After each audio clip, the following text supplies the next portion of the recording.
안녕하십니까. 오늘은 강의에 앞서서 먼저 간단한 안내 말씀을 드리려고 합니다. 제가 유튜브를 시작한 지가 한 1개월 조금 더 지난 것 같습니다. 그런데 지도를 올려주었으면 좋겠다고 말씀하신 분도 계시고, 또 말을 좀 빨리 했으면 좋겠다고 그렇게 요구를 하신 분도 계십니다. 이제 처음 시작을 하다 보니까 여러 가지로 부족한 점이 많습니다. 또 제대로 진용이 갖춰지지 않은 상태에서 하기 때문에 미비한 점이 많은 점을 양해해 주시기 바랍니다. 보통 방송국 같은 데서는 4, 5분짜리를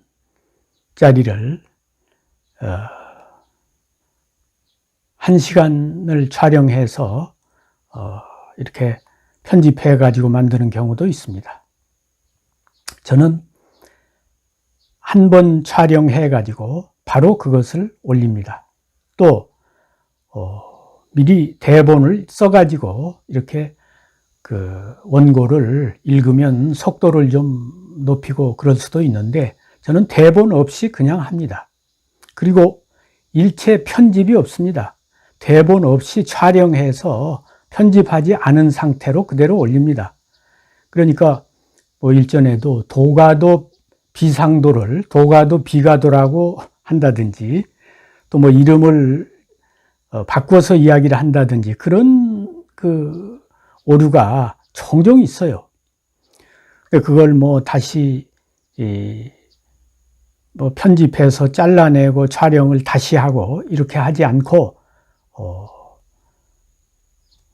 그냥 그대로 올린다는 사실을 여러분께서 양해해 주시고, 앞으로 이제 시간이 좀 더 흘러서 몇 개월 지나면 조금 더 발전적인 방향으로 향상되리라고 믿습니다. 기다려 주시면 감사하겠습니다. 오늘은 그 전국 시대에 손빈이라고 하는 인물이 있었습니다. 그 손자병법의 저자인 손무, 손자의 후손인데요. 그러니까 그 손자병법의 저자는 춘추시대 사람이고, 이 손빈은 전국시대 사람인데 바로 그 손자병법을 쓴 그 손무의 후손입니다. 맹자와 동시죠.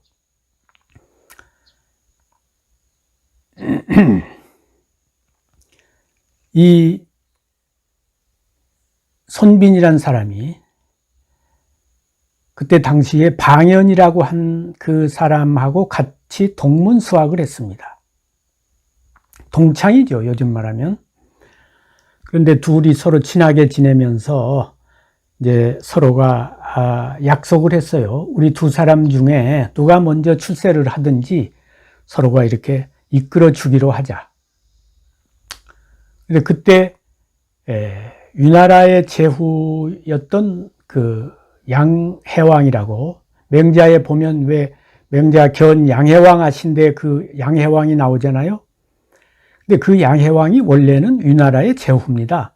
전국 시대에 어디 양나라라는 나라가 없잖아요. 진초, 연체, 한, 위, 조. 그 위나라가 이제 위나라의 제후가 대량이라고 하는 그 지역에 도읍을 해가지고 나라 이름을 위나라에서 양나라로 바꾸고, 또 제후를 왕으로 바꿔가지고 자기가 이제 왕이라 그랬던 겁니다. 근데 이제 그때 양해왕이 한번 패자의 꿈을 꾸고 천하의 인재들을 전부 이제 모아들이는데, 그때 그래서 이제 맹자도 양나라에 가서 양해왕을 만났던 겁니다. 방연이라는 사람도 이제 양해왕이 천하의 인재들을 모아들인다는 이야기를 듣고 그 위나라로 찾아간 거죠. 그런데 거기 가서 이제 능력을 인정받아 가지고 장군이 돼서 자기 친구인 손빈을 위나라로 불렀습니다. 그런데 이제 그 손빈하고 전략을 상의하고 뭐 여러 가지 그 군사에 관한 논의를 깊이 있게 해보니까 이 사람이 너무 월등한 거예요. 그래서 이 사람을 놓아두고는 자기가 결코 그 1등이 될 수가 없고 자기는 영원히 2등 인생밖에 살 수가 없다. 그런 판단을 하게 된 겁니다. 만일에 저 사람이 이 위나라에서 있게 되면은 자기 자리가 위태롭고 자기가 이제 자기 자리를 지킬 수가 없는 거죠. 손빈이 등용이 되게 되면. 그리고 저런 사람이 또 다른 나라에 가서 중용이 되게 되면 위나라가 위태로울 것 같단 말이죠. 그러니까 이 사람을 제거해야 되겠다고 하는 그런 마음을 먹게 되는데, 그러니까 친구라고 하는 것도 이게 정말 공정한 마음을 갖지 않은 그런 사심을 갖게 되면 이렇게까지 이제 변질이 되는 겁니다. 자기 친구를 죽일 수는 없잖아요. 그러니까 이제 일단 저 사람이 활동을 할 수 없도록 죄를 덮어씌워 가지고 이제 그 간첩 행위를 했다고 하는 그런 죄를 덮어씌워 가지고 두 다리를 잘라버립니다. 그것만으로도 부족해서 또 옛날에는 중죄를 지으면 그 사람이 영원히 죄인으로서 이 아주 판을 받기 위해서 얼굴에다가 먹으로 글자를 새겼습니다. 그럼 뭐 세수를 해도 지워지지 않고 어디를 가든지 나는 죄인이요 이거를 공표하고 다니는 거 아닙니까? 그래 두 다리를 자르고 먹으로 얼굴에다 글자를 새기고 이래서 완전히 폐인을 만들어 버렸어요. 그러니까 양나라에서도 활동할 수가 없고 다른 나라에 갈 수도 없고 이렇게 만들어 놨어요. 그런 다음에 이제 뭐 거의 유치장 같은데 이렇게 유폐를 시켜가지고 사람으로 하여금 감독하게 했는데, 뭐 손빈이 얼굴에는 먹으로 새겼고 두 다리는 없지만 머리는 그대로 있잖아요. 그러니까 자기가 살아남기 위한 온갖 지략을 다 짜낸 거죠. 그래가지고 미치광이 노릇도 하고 뭐 별짓을 다 했습니다. 그러니까 이제 그 방연이가 안심을 하고 좀 방치한 그런 상태에 놓이게 됐죠. 그때 제 나라에서 이 손빈이라고 하는 뛰어난 전략가가 그 위나라에서 유폐를 당해가지고 불우한 시절을 보내고 있다는 그런 정보를 입수하고 이제 계략을 세워서 그 사람을 이제 탈출을 시키게 됩니다. 그래가지고 제 나라로 데려와요. 그래서 제 나라에 와가지고는 제 나라에 그때 대장이 전기라는 대장이 있었습니다. 밭전자, 시계할 기자. 전기라는 대장 밑에 가서 이제 식객으로 있게 됩니다.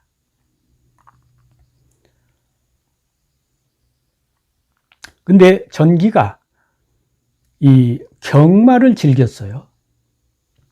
뭐 요즘은 경마장에 가면 일반인 누구나 경마를 즐길 수가 있겠습니다만 그 당시만 해도 경마를 즐긴다고 하는 것은 상당한 지위에 있는 이런 사람이 아니면 그런 오락을 즐기기가 어렵겠죠. 말 한 마리에 얼마입니까? 또 뭐 이런 보통 말 가지고 경마를 하는 게 아니고 아주 준말아야 되지 않겠어요?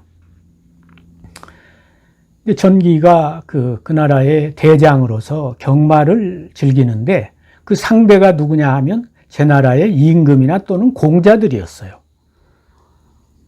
그런데 아무래도 뭐 전기가 대장이라고 하지만 임금이나 공자들이 가지고 있는 말이 더 좋은 말이 아니겠어요? 그러다 보니까 경마를 하게 되면 항상 전기가 간발의 차이로 지는 거예요. 예나 지금이나 이 경기라고 하는 것은 3, 4판을 하는 거 아니에요? 근데 첫 판 뭐 둘째 판, 셋째 판을 다 지는 거야. 근데 그게 뭐 아주 월등한 차이로 지는 게 아니고 간발의 차이로 진다 이 말이야.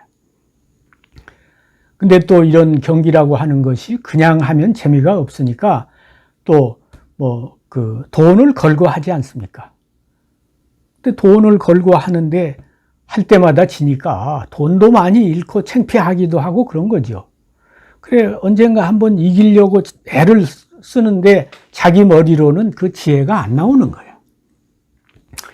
그래서 이제 어느 날 그 경마를 하러 가면서 손빈이를 같이 데리고 갔습니다.